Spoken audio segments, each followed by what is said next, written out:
Rebonjour. Voilà, on va continuer la suite.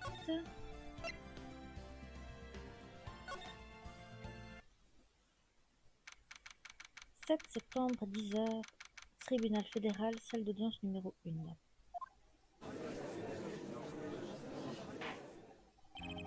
Je déclare la séance ouverte pour le procès de mademoiselle Maya Fey. L'accusation est prête, votre honneur. La défense est prête, votre honneur. Benjamin Hunter. Surtout ne pas me montrer trop nerveux, ou il risque de me tomber dessus. Monsieur Hunter, veuillez faire votre déclaration à la cour. Merci, votre honneur. L'accusée, mademoiselle Maya Fey, se trouvait sur les lieux du crime. L'accusation peut prouver qu'elle est l'auteur de ce meurtre, car nous avons un témoin qui l'a vu commettre ce crime. L'accusation ne voit aucune raison de douter des faits de ce dossier, votre honneur. Je vois. Merci, monsieur Hunter. Nous pouvons commencer. Oui, cette phrase me perturbe. J'ai toujours l'impression que c'est le juge qui est censé la dire. Enfin bref, soit. Vous pouvez appeler votre premier témoin. L'accusation appelle l'officier de police chargé de l'affaire, inspecteur détective. Témoin, veuillez dire votre nom et votre profession à la cour. Mon nom est Dick Détective, monsieur. Je suis l'inspecteur chargé des homicides au commissariat, monsieur. Inspecteur Détective, veuillez nous décrire en détail ce meurtre. Très bien, monsieur. Permettez-moi d'utiliser ce plan pour vous expliquer. Le corps a été retrouvé de ce côté. Le corps a été retrouvé à côté de cette fenêtre juste ici. Et quelle est la cause du décès? Hémorragie entraînée par un coup violent, monsieur. L'arme du crime est une statue du penseur retrouvée juste à côté du corps, monsieur. Assez lourde pour devenir une arme mortelle, même dans les mains d'une jeune fille, et non pas dans la maison d'une jeune fille. J'apprends à lire, mais parfois. La cour accepte la statue comme pièce à conviction. Il continue d'appeler ça une statue. Plan du bureau ajouté au dossier de l'affaire. Maintenant, inspecteur. Oui, monsieur. Vous avez immédiatement arrêté mademoiselle Fay, qui se trouvait sur les lieux du crime exact. Pourriez-vous nous dire pourquoi? Bien sûr, monsieur. J'avais des preuves irréfutables de sa culpabilité, monsieur. Inspecteur détective, veuillez indiquer à la cour quelles sont ces preuves irréfutables. Arrestation de Maya. Dès que nous avons reçu l'appel, je me suis précipité sur les lieux du crime. Il y avait déjà 2 personnes sur place. L'accusé, mademoiselle Fay, et l'avocat, M. Phoenixwell. J'ai immédiatement arrêté mademoiselle Maya Fay. Pourquoi? Parce que nous avions reçu la déposition d'un témoin la décrivant. Le témoin a vu mademoiselle Maya Fay au moment même du crime. Au moment même, vous dites. Très bien. Monsieur White, vous pouvez interroger le témoin. Oui, votre honneur. Interroger, mais sur quoi? Je n'ai décelé aucune contradiction dans son témoignage. Maya vient de me jeter... Ok. Maya vient juste de me lancer quelque chose. Qu'est-ce que c'est que ça? Lorsque ma sœur ne trouvait aucune contradiction dans la déposition d'un témoin, elle bluffait et interrogeait le témoin sur chaque détail. Oh, petit nom.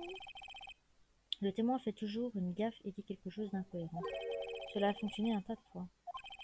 J'aurais dû me douter que Maya connaissait certaines astuces de sa sœur. Très bien, essayons voir. Quelque chose ne va pas? Pas du tout, votre honneur. Je souhaiterais commencer mon contre-interrogatoire. Arrestation de Maya Fay. Dès que nous avons reçu l'appel... Oui, je ne vais pas le répéter. On va attaquer. De qui avez-vous dit avoir reçu l'appel? Eh mon gars, ne faites pas l'ignorant. Vous savez très bien de qui. L'appel provenait d'un client de l'hôtel Gatewater, situé juste en face du lieu du crime. Bon, j'ai attaqué, mais je ne suis pas sûre que ça ait servi à grand chose. Bien, veuillez poursuivre. Il y avait déjà 2 personnes sur place. L'accusée, mademoiselle Maya Fay, et l'avocat, M. Phoenixwell. J'ai immédiatement arrêté mademoiselle Fay. Pourquoi? Parce que nous avons reçu la déposition d'un témoin indépendant. Oui, si j'ai bien compris. Vous dites l'avoir arrêté car vous aviez des preuves irréfutables de sa culpabilité. Ah oui? J'ai dit ça, moi? C'est ce que je vous ai entendu dire. En effet, c'est ce que vous avez dit. Vous l'avez dit.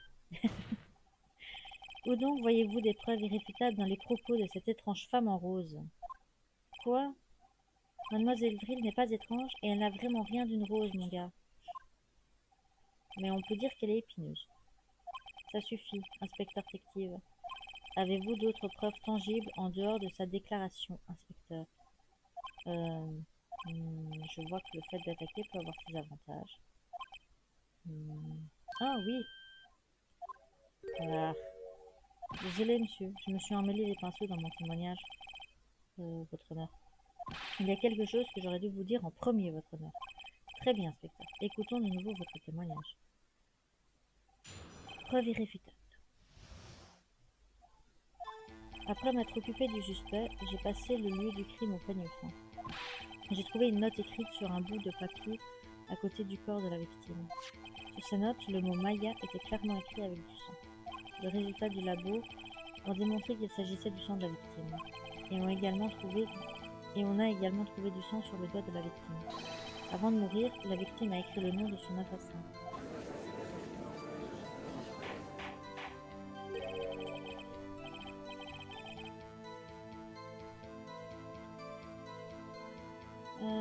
Qu'est-ce que vous en dites? La voilà ma preuve irréfutable. Avant de passer au contre-interrogatoire, j'ai une question à vous poser. Votre honneur, pourquoi n'avez-vous pas mentionné cet élément crucial la première fois? Je sais plus parler. J'en ai marre. Je vais me taire pour finir. Je suis désolée, ça m'était sorti de la tête. Tâchez de faire davantage attention. Très bien. La défense peut commencer son contre-interrogatoire.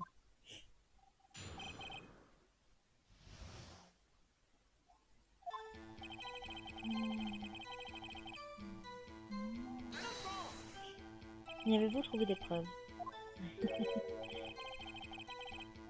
Une fois les attaques qui servent à rien, toujours aussi drôle. Écoutez plutôt ce qui suit, le meilleur d'avenir. J'ai un mauvais pressentiment. J'ai trouvé une note écrite sur un bout de papier à côté du corps de la victime. Elle était à côté du corps, soit, mais ça ne prouve pas qu'elle l'ait écrite. Alors qui l'a écrite, gros malin? Qui? L'assassin. N'importe qui peut le comprendre. Oh, vous voulez dire que l'assassin aurait écrit son propre nom? Voyons, mon pote. C'était un coup monté. Un instant. Si tel est le cas, où sont vos preuves? Ah. C'est trop de vous demander, bien évidemment. Quand on ne dispose d'aucune preuve, on ferait mieux de se taire, monsieur White. Ouais, mon gars. Bien. Dites-nous ce qui était écrit sur cette note.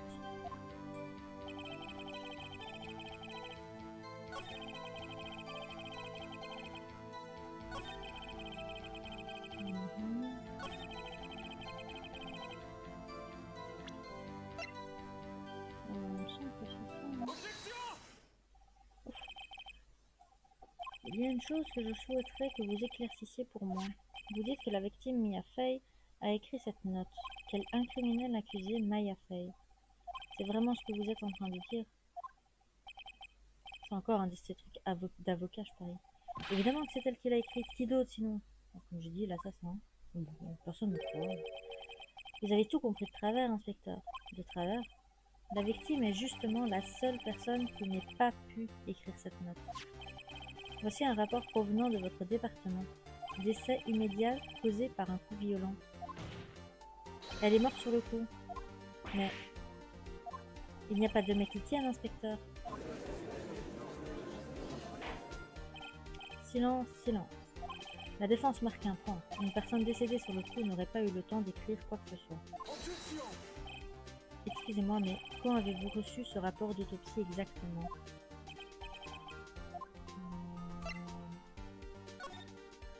C'était le lendemain du meurtre.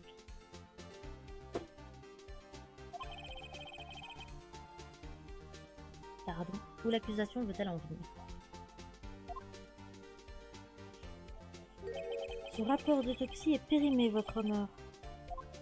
Pardon? Une deuxième autopsie a été réalisée hier à ma demande. Le décès a eu lieu presque immédiatement après que le coup a été porté. Mais il est possible que la victime ait survécu plusieurs minutes après l'agression. J'ai reçu ces résultats ce matin. C'est impossible. Tricheur. Votre honneur, on peut facilement imaginer que la victime ait eu le temps d'écrire le nom Maya. Ce sera tout.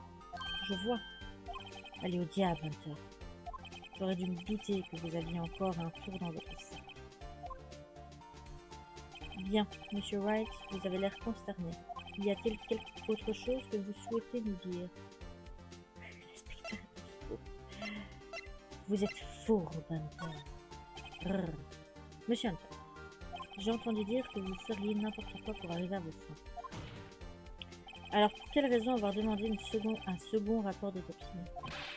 La Cour ne tolérera aucune attaque personnelle à l'encontre de l'accusation. Mais c'est pas personnel, je pose une question. De toute façon, le contenu de ce rapport est incontestable. Votre honneur, je soumets ce rapport à la Cour. Entendu, la Cour accepte cette pièce à condition. Rapport d'autopsie mis à jour ajouté au dossier de l'affaire. Eh bien, votre honneur, cet élément suggère fortement que la victime cherchait à nommer son assassin. Je pense que c'est assez évident, en effet. Zut, ça s'annonce plutôt mal. L'accusation souhaiterait appeler le témoin suivant. Cette preuve est innocente... cette preuve, n'importe quoi. Cette pauvre et innocente jeune femme a vu le crime de ses propres yeux. Difficile de lire quand on est fatigué. Que Mademoiselle Machavril vienne à la barre. Qu'est-ce qui est vraiment innocent chez elle? On se le demande.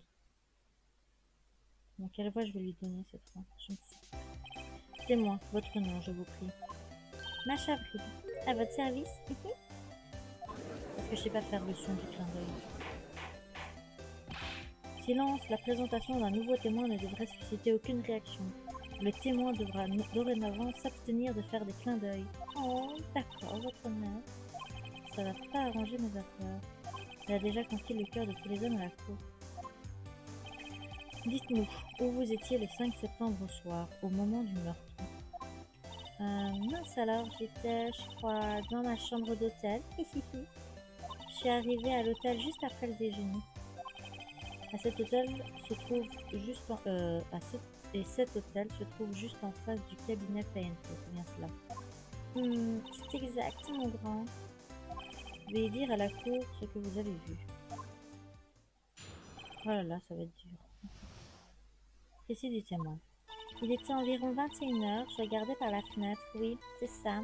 Et là, oulala, j'ai vu une femme aux cheveux longs se faire attaquer. Son agresseur était cette femme aux cheveux brunâtres assise sur le banc des accusés. Puis la femme a fait comme une esquive, puis elle s'est enfuie. Mais cette fille, elle l'a rattrapée et elle l'a frappée. Puis la femme aux cheveux longs, elle s'est comme affalée. Fini, c'est tout ce que j'ai vu. Chaque mini détail. Oui, le clin d'œil, je dis téhé. Eh bien, votre honneur, je vois. Il s'agit d'un témoignage remarquablement solide. Je ne vois aucune raison de retenir le témoin plus longtemps. Ça va pas ou quoi? Oh, hein? Un instant, votre honneur. Oui, monsieur White. Qu'en est-il de mon contre-interrogatoire? Je pensais que ce témoignage était assez solide. N'êtes-vous pas de cet avis? Bah non, pas du tout, clairement pas. Monsieur White, je crois savoir que vous étiez le suppléant de Mia Fey, n'est-ce pas? Vous devez bien connaître ses techniques. Sa façon lâche de rechercher d'infimes fautes dans de parfaits témoignages. Comment osez-vous? Bien, monsieur White, souhaitez-vous interroger le témoin? Bah oui, dit ça va ou quoi? Oh. Peu de respect. C'est avec plaisir que je vais procéder au contre-interrogatoire. Ne serait-ce que pour déplaire à Hunter. Ouais, exactement, comme il dit. Elle doit bien avoir un point faible. Très bien. Vous pouvez commencer votre contre-interrogatoire. Voyons.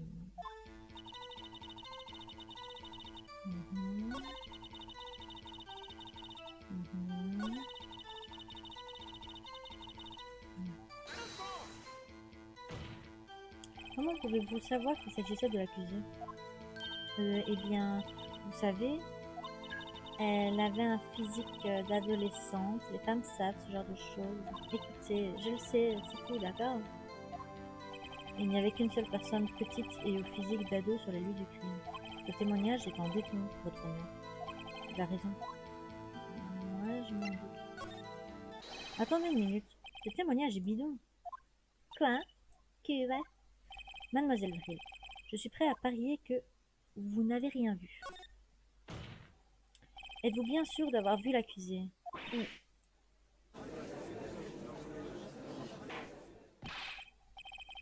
Monsieur Wright, qu'est-ce que cela signifie? Oui, ça signifie quoi? Merci de m'expliquer parce que là, j'y comprends plus rien. D'accord.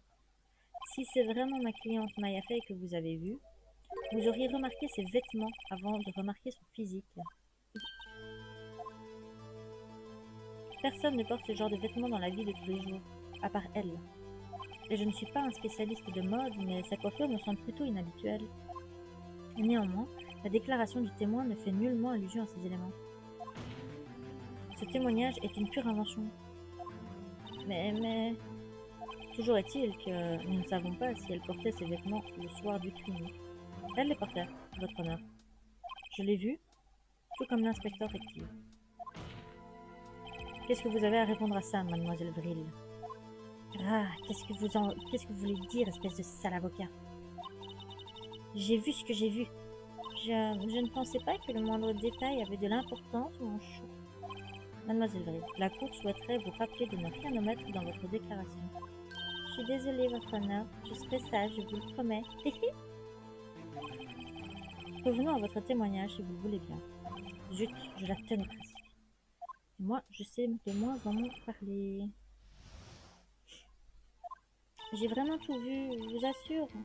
La victime, la femme, a esquivé la première attaque et s'est enfuie vers la droite. Puis la jeune fille habillée en hippie l'a poursuivie. Et elle l'a frappée avec cette arme. Je l'ai vue, je vous assure. Cette pendule, cette espèce de pendule statue, le penseur, je pense. Alors, l'exactitude de ma déclaration ne vous surprend-elle pas? Hihihi. Bah oui, comment tu savais que c'était une pendule? J'aurais juste préféré que vous soyez aussi précise dès le début. Veuillez commencer le contre-interrogatoire.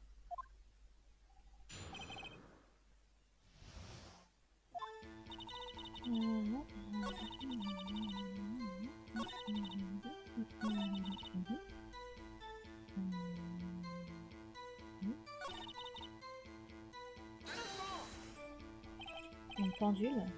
Je n'aurais pas déjà entendu ça récemment dans un autre témoignage. Ben alors, ne soyez pas si aigri, monsieur l'avocat, vous ne pouvez pas toujours gagner. Non, mais maintenant, j'ai l'impression d'être sur une piste. Et cette pendule, donc c'était sur une piste...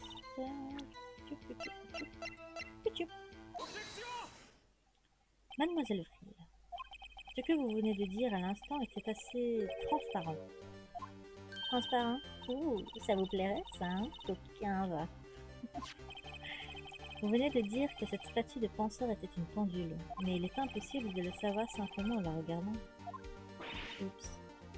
J'ai connu quelqu'un dans la même situation qui a également dit que c'était une pendule, et il a été reconnu coupable de meurtre. Je commence à avoir mal à la gorge. Silence, silence. Mademoiselle Vril, pourriez-vous nous expliquer comment vous saviez que c'était une pendule? Oups. Le témoin a vu le crime de ses propres yeux, c'est tout ce qui importe ici. La défense essaie de compliquer les choses avec des questions sans intérêt. Oui, bien sûr. Veuillez retirer votre question, monsieur White. Mais les questions sont mon seul recours, votre honneur. Et comme vous le savez, j'ai démasqué des assassins avec ce genre de questions. Bon, d'accord, une seule fois, mais quand même. Une fois n'est pas coutume. Objection accordée. Vous pouvez continuer d'interroger le témoin. Ouf, ça me fallait peu. S'il m'avait interrompu ici, le procès serait fini. Hein? Quoi? Alors, qu'est-ce qui se passe maintenant? Maintenant, vous répondez à ma question. Comment saviez-vous que c'était une pendule? Bien, c'est... parce que je l'ai entendu? Oui, je l'ai entendu dire l'heure. Donc, vous êtes allé au cabinet d'avocat Fenco? Non, je n'ai jamais dit ça. Pourquoi je serais allé là-bas? Je l'ai entendu depuis ma chambre d'hôtel. Le cabinet Fianco où le meurtre a été commis se trouve tout près de l'hôtel. Elle pourrait parfaitement avoir entendu la pendule. Bien, Monsieur Wright, êtes-vous satisfait? Non, votre honneur. Je ne peux pas abandonner maintenant. Je ne suis pas satisfait parce que la pendule n'a pas pu sonner. Votre honneur, membre du jury, il est inconcevable que la pendule en question ait sonné. Le mécanisme de cette pendule a été retiré. Une fois je l'avais mis, elle est cassée et le juge l'a dit, je parlerai pas de ça comme étant cassé. Mais plutôt, le mécanisme a disparu. Regardez par vous-même dès que vous en aurez l'occasion. Oh, vous voyez quelque chose, votre honneur? La défense dit juste. Le mécanisme de cette pendule a été enlevé. Elle est complètement vide.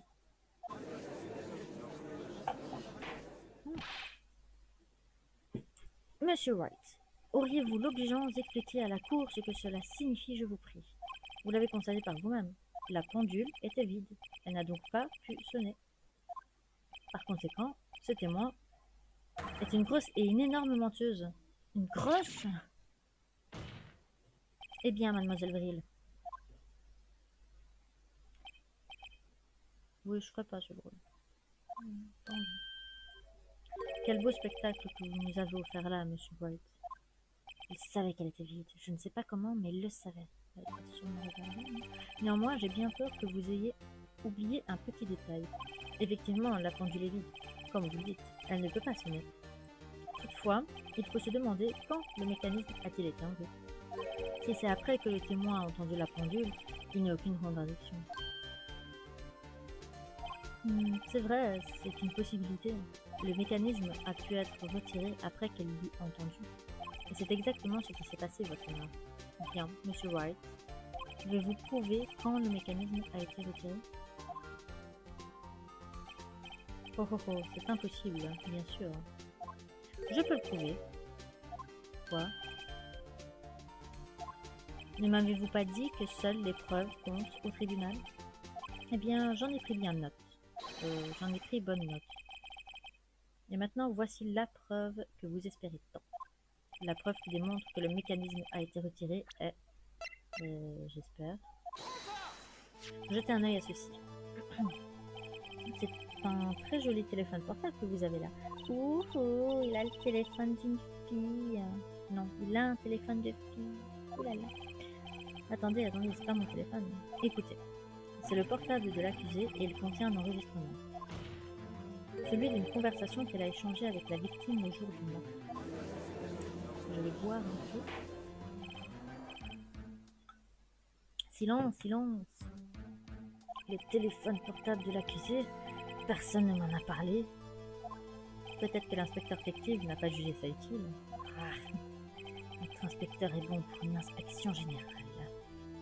Non, tu l'aimes bien, ton inspecteur. Je suis de tout cœur avec vous, Hunter. Écoutons cette conversation.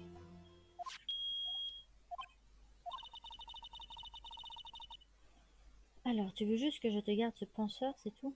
Si possible, oui. Ah, au fait, je dois t'avertir que la pendule ne parle plus. Oh, elle ne marche pas? C'est dommage. J'ai dû retirer le mécanisme, désolé. 5 septembre, 9h27. Votre honneur, je pense que cette conversation démontre que le mécanisme avait déjà été enlevé, puisqu'elle a été enregistrée le matin avant même que le témoin n'arrive à l'hôtel. Mais... Bien, mademoiselle Vril, auriez-vous l'obligeance d'expliquer ceci à la cour? Comment saviez-vous que cette arme était une pendule? Eh bien... Ça me paraît pourtant évident, par vous. J'ai déjà vu cette pendule. Dans quel magasin déjà? Je fais tellement souvent les boutiques. Zut, j'ai oublié. Le témoin avait donc déjà vu cette pendule auparavant. C'est tout à fait possible. La défense a-t-elle d'autres objections, monsieur Wright? Oui. Le témoin déclare l'avoir déjà vu, mais ceci contredit directement une preuve qui a déjà été soumise à la cour. Dans ce cas, voyons cela. Veuillez fournir la preuve démontrant que le témoin n'a pas pu voir cette pendule avant. C'est simple. Aucun magasin n'a jamais possédé cette pendule. Jamais. Tu vois? C'est un de mes amis qui l'a fabriquée. Il n'en existe que deux au monde. Et celle qui n'est pas ici se trouve entre les mains de la police. Impossible, on vendait tout dans les magasins. Mademoiselle Vril, il est temps d'aller vous acheter une meilleure excuse. Oh, les excuses ne sont pas soldées aujourd'hui? Ouh, Trumpf. Craquage. Darkvril. Comment je vais faire sa voix? C'est quoi ton problème, tête de porc-épic? J'en ai rien à faire de cette stupide pendule, d'accord? C'est elle, et elle doit mourir pour ce qu'elle a fait. Mourir. Ils sont excessifs, ces gens. Ne nous énervons pas. Ceci est une cour de justice et je demande aux témoins de rester calmes.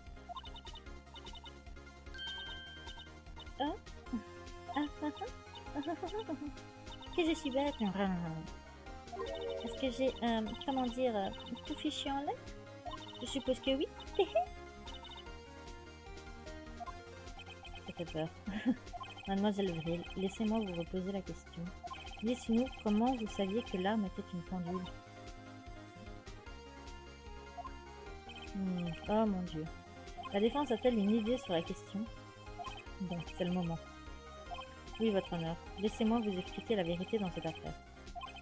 Mademoiselle Machavril, vous saviez qu'il s'agissait d'une pendule car vous en aviez entendu. Pardon. Le témoin n'avait jamais tenu la pendule dans ses mains. Néanmoins, elle avait entendu dire que c'était une pendule. Elle avait entendu dire. C'est exact, votre honneur. Sinon, comment aurait-elle pu savoir que le penseur était une pendule? Et je peux vous le démontrer. Voilà qui est intéressant. Voyons plutôt cela. Prouvez-moi que le témoin a entendu dire que l'arme du crime était une pendule.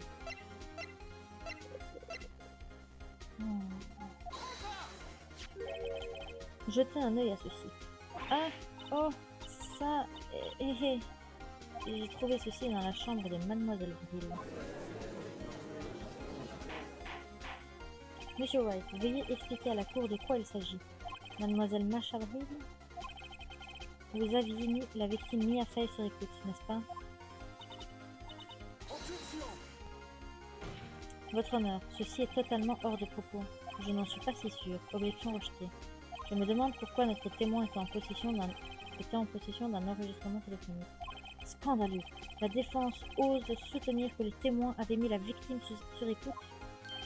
Absolument. Clairement même. Mais si tel était le cas, et ça ne l'est pas, il vous reste encore à prouver une chose. La victime a-t-elle mentionné au téléphone que l'arme était une pendule? Pouvez-vous prouver ceci? J'en doute. Ah oui, et moi je vous dis que je peux vous le prouver. C'est très simple. Pourquoi vous criez? En voici la preuve. L'élément qui prouve que la victime a dit au téléphone que l'arme était une pendule était... voici le téléphone portable de l'accusé. Oui, nous l'avons déjà vu. Écoutez de nouveau la conversation entre l'accusé et la victime.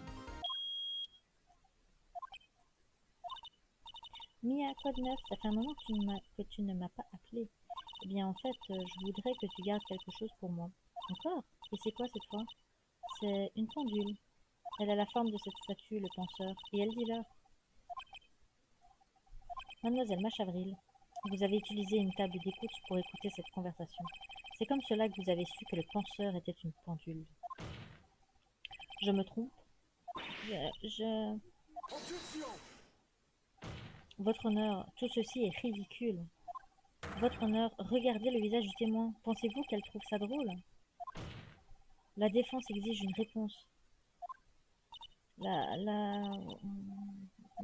Onomatopée incompréhensible. Témoin, répondez. Avez-vous mis ce téléphone sur écoute? Mademoiselle Vril, la ferme, vous tous. Qu'est-ce qui vous donne le droit de me parler de la sorte? À moi, espèce d'avocat. Avocat, c'est devenu une insulte maintenant. C'est pas juste. Vous vous êtes tous ligués contre moi. Alors comme ça, c'est moi la vilaine fille, c'est ça? Hein? C'est ça?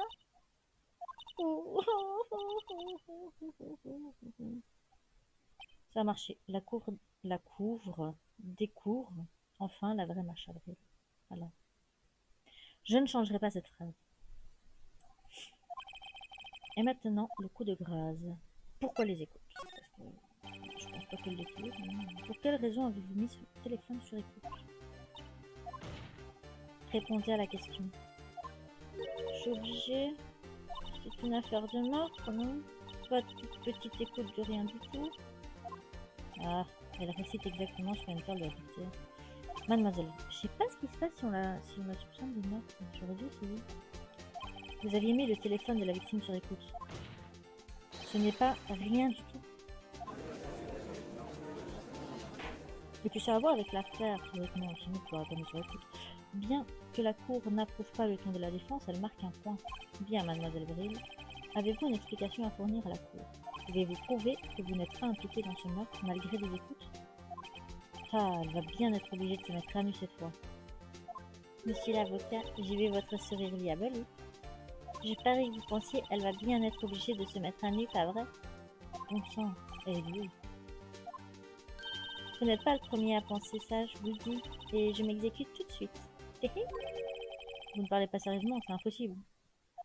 Et si c'est possible? Oui, je suis très sérieuse, monsieur l'avocat, je vous assure. Ok, bon, d'accord. Donc, le meurtre a eu lieu à 21h, pile poil l'heure à laquelle ce gentil groom m'a montré ce que j'avais commandé. Monté ce que j'avais commandé. Oh, je sais plus parler. Oh, mon floquinou, mon petit chouchou, il est là. Bon, laissons-les la prendre de côté. Oui, un café glacé, je crois bien. Un café glacé. Vous savez, un café, quoi, mais froid. Si vous ne le buvez pas vite, les glaçons fondent et vous obtenez un café froid normal. Un café glacé. Vous croyez que j'invente? Eh bien, demandez au groom. Par conséquent, le témoin n'était pas sur le lieu du crime au moment du meurtre. Je suppose que si on avait dit accusé de meurtre directement, on serait arrivé à cet endroit. Mais l'autre est tellement plus loin. Se rafraîchir la gorge. Alors, où tout ceci nous mène-t-il? À mon grand mécontentement, je dois vous informer que le témoin avait en effet mis la victime sur écoute. Toutefois, ce délai n'a absolument rien à voir avec l'affaire que nous traitons. Son témoignage tient debout. Elle a vu l'accusé Mayafé commettre ce meurtre. C'est pas vrai, ils vont la laisser partir comme ça. Pour gagner, il faut absolument que je trouve le lien entre Mademoiselle Fried et ce meurtre. Bien, la défense souhaite-t-elle ajouter autre chose? Bien, allez, pense à autre chose. Oui, appelons à la barre. La défense souhaiterait appeler le groom de l'hôtel à la barre. Tout ça est vraiment louche, mais je vais découvrir le fin fond de ce mystère. Je crois que vous êtes déjà tombé bien bas. Je m'oppose à la venue du groom. Pourquoi? Pour quelle raison? Car je maintiens que cet enregistrement n'a rien à voir avec l'affaire du meurtre. Néanmoins, j'accepte de faire venir ce témoin à une condition. Une condition? Si l'alibi de mademoiselle Machavril n'est pas mise en doute après la comparution du groom, vous reconnaîtrez que mademoiselle Fried n'est pas l'assassin et donc qu'elle est innocente. Par conséquent, vous devrez accepter mademoiselle Fried que soit déclarée coupable. Voilà ma condition. Pourquoi? J'ai intérêt à trouver quelque chose de suspect dans le témoignage de ce groom. Sinon, Maya va être déclarée coupable sur le champ. Qu'est-ce que je dois faire? Oui. D'accord, je n'ai rien à perdre, sauf entendu. J'accepte votre condition. Imbécile. Vous êtes tombé tout droit dans mon piège. Attendez. Très bien. La cour appelle le groom de l'hôtel à la barre.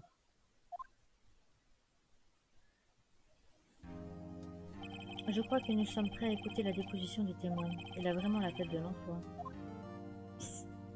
Oui, monsieur. J'étais au travail quand j'ai reçu la citation à comparaître. Je suis ravie de rendre service. Pardon. Le service à thé a l'air plutôt lourd, alors, sans plus de cérémonie, j'invite le témoin à faire sa déposition. Très bien, monsieur. J'ai pas envie de tout attaquer, ça prend du temps.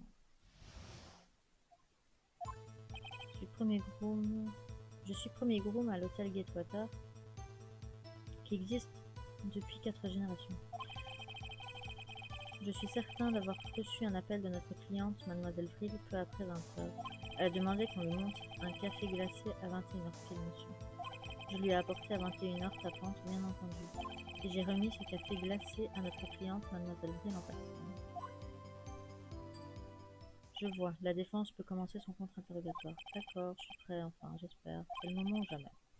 Si je ne peux pas prouver que Mademoiselle Vril est mêlée à ce meurtre, Maya est condamnée. Je vais voir si je peux passer. On a déjà lu, on a déjà lu, on a déjà lu, on a déjà lu. Voilà. Ah merde, putain. Bon. Est-ce que ça fonctionne toujours? Ah non. Ok, je suis obligée d'attaquer. Chut. Ce groom n'aurait aucune raison de mentir, mais il faut absolument que je trouve quelque chose dans son témoignage. On y retourne. Je vais l'attaquer jusqu'à ce qu'il lâche le morceau de sa théière. Bon. Ben, on va attaquer tout, hein. Que faites-vous précisément dans cet hôtel? Eh bien, tout ce qu'on me demande de faire, monsieur. Je me charge des formalités d'arrivée et de départ des clients. Ça m'intéresse. Je m'occupe des chambres, je fais les lits. Je suis également chargée de service de chambre, monsieur. C'est moi qui ai enregistré Mademoiselle Vril à son arrivée. Êtes-vous toujours aussi guindé? Veuillez vous abstenir de poser des questions aussi futiles. Hop. Êtes-vous sûr que c'est bien Mademoiselle Vril qui vous a appelé? Oui, absolument, monsieur. Comment pouvez-vous en être aussi sûr? J'ai moi-même enregistré Mademoiselle Vril à son arrivée, monsieur. Je ne l'ai pas seulement vue dans toute sa beauté éclatante, j'ai également entendu sa voix. C'est là que je les ai vus et je... Bref, le fait est que je me souviens très bien d'elle, monsieur. Que je les ai vus. Elle a demandé qu'on lui monte un café glacé à 21 heures pile, monsieur.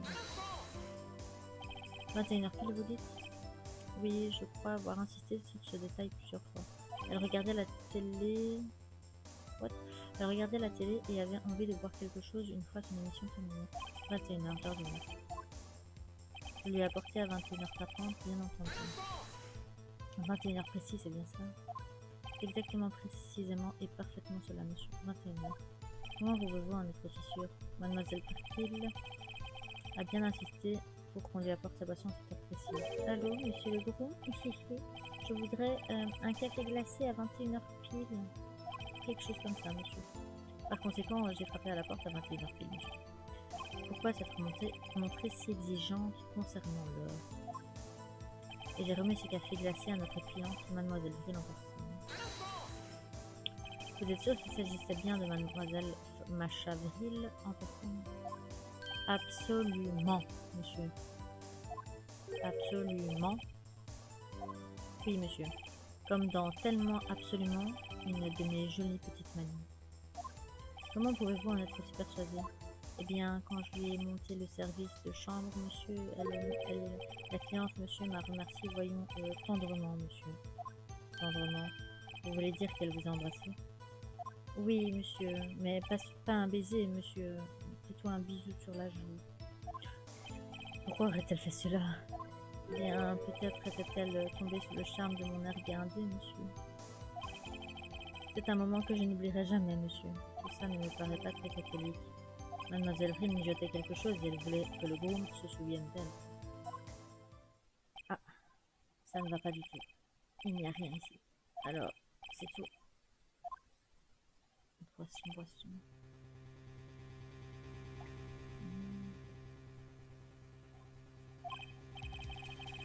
Enfin, vous vous rendez à l'évidence. Ce groom n'a absolument aucune raison de mentir. Maintenant, faites preuve d'un minimum de décence et mettez fin à cet interrogatoire si fastidieux. Non, c'est en effet un peu fastidieux. Le témoin peut se retirer. Je ne peux pas laisser faire cela ainsi. Mais non. Attendez, un instant, je vous prie. Oui, la défense a-t-elle autre chose à ajouter? Une dernière question. Permettez-moi de poser une toute dernière question. Votre honneur, je dois faire objection. Cette comédie a assez duré. Calmez-vous, monsieur Hunter. Très bien, monsieur White. Je vous autorise à poser une toute dernière question. Ok. C'est le moment ou jamais. C'est ma dernière chance. Mais qu'est-ce que je lui demande?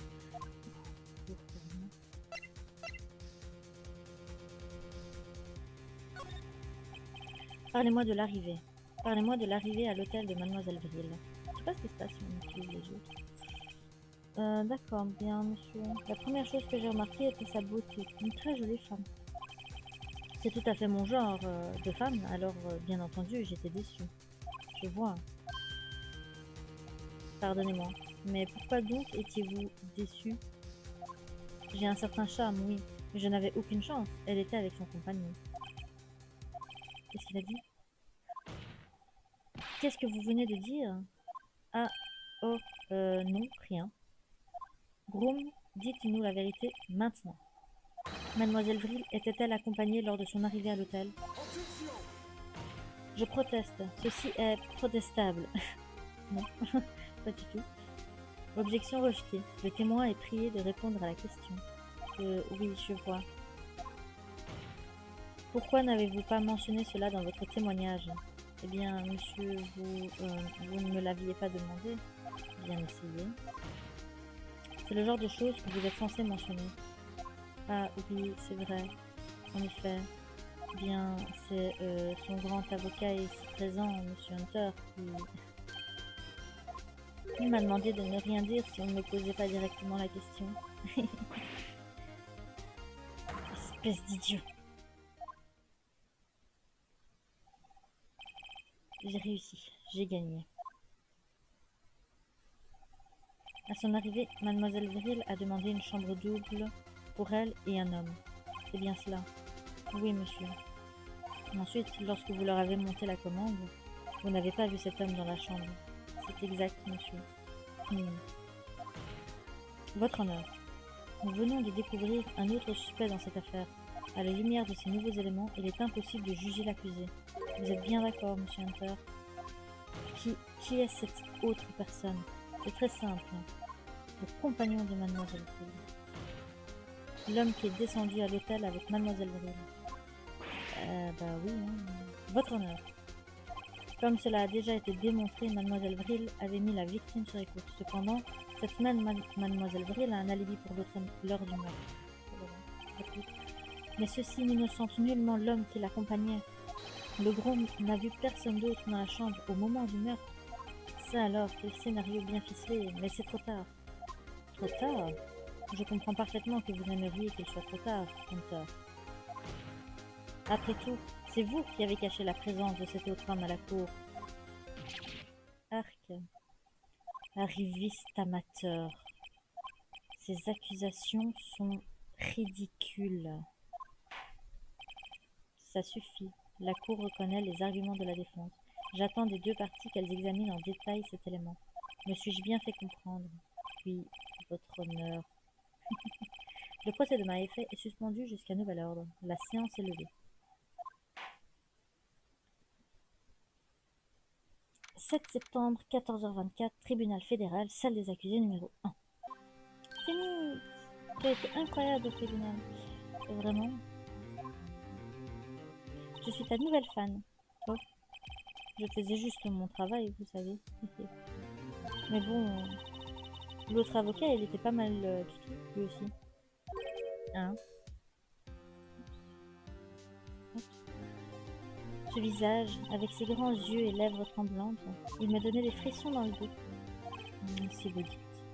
Alors, qu'est-ce qui va m'arriver maintenant? Je vais pouvoir rentrer chez moi? Ben, non. Je ne pense pas. Pas encore. Oh, je vois. Mais j'ai mis le doigt sur une bonne piste aujourd'hui lors du procès. Une piste? Cet homme qui accompagnait Mademoiselle Vril, c'est lui la clé. Oh, je comprends. Au fait, qu'est-ce qui est arrivé à Mademoiselle Vril au final? Ils l'ont arrêtée. Elle a dû s'apercevoir que ses charmes ne sont pas infaillibles. Elle doit être au centre de détention. Et j'irai y faire un tour un peu plus tard. Enfin bon, cette affaire est loin d'être classée. Ça c'est sûr. Je vais tâcher d'en savoir plus sur cet homme. Tu crois que c'est lui qui... C'est possible. Ma frangine. Ne vous inquiétez pas, je l'aurai retrouvé avant demain, je vous le promets. Je compte sur toi. J'ai demandé le dossier complet du témoignage de Masha Vril. J'ai pensé que ça pourrait servir lors du procès de demain. Mais maintenant que je l'ai entre les mains, je n'en suis plus si sûre. Le témoignage est un tissu de mensonges. En fait, seule une partie a été conservée pour le dossier. Le témoignage de Macha Avril, ajouté au dossier de la fois. La victime a esquivé une attaque, s'est enfuie vers la droite, mais a été rattrapée et frappée. Je ne sais pas dans quelle mesure il va vraiment aider. Bref, il est temps pour moi d'aller sur le terrain et de poursuivre ma recherche. Maya n'a rien à faire en prison et je suis le seul à pouvoir la sortir de là. À suivre. Et c'est ici que se conclut la partie 2 de notre deuxième épisode. Bye bye.